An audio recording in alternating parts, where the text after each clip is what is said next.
एक दिन नन्ही सी प्रिया अपने घर के बाहर रंगों से खेल रही थी। उसने अपनी कला दिखाने के लिए घर की नई कार पर ही पेंटिंग शुरू कर दी।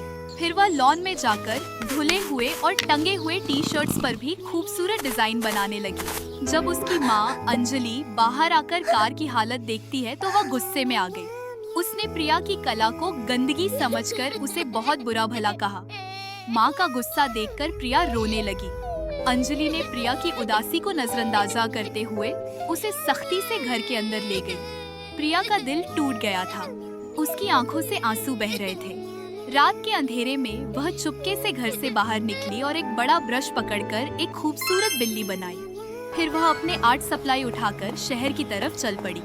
शहर की रौनक में प्रिया ने एक बड़ी दीवार को अपना कैनवास बना लिया। उसने वहाँ एक खूबसूरत गुलाबी ड्रेस की पेंटिंग बनाई। वह अपने काम में इतनी मग्न थी कि उसे पता ही नहीं चला कि एक जोड़ा उसकी कला को हैरत से देख रहा है। जल्द ही उसने दीवार पर अलग अलग रंगों के ड्रेस पेंट करना शुरू कर दिए। उसकी कला इतनी अनोखी थी कि वहाँ लोगों की भीड़ जमा हो गई। हर कोई अपने फोन से उसकी तस्वीरें ले रहा था। देखते ही देखते मीडिया भी वहां पहुंच गया और प्रिया का इंटरव्यू लेने लगा। उधर अंजलि अपने किए पर पछता रही थी और घर में प्रिया को तलाशने लगी। लेकिन जब प्रिया नहीं मिली तो अंजलि रोते हुए उसे ढूंढने के लिए शहर की तरफ निकल पड़ी। तभी उसकी नजर एक बड़ी स्क्रीन पर पड़ी जहां प्रिया का इंटरव्यू चल रहा था।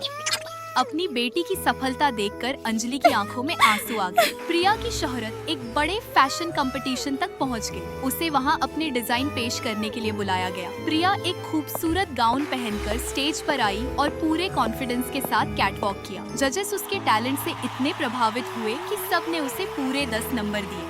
हर तरफ तालियों की गूंज थी और प्रिया पर इनामों की बारिश हो रही थी।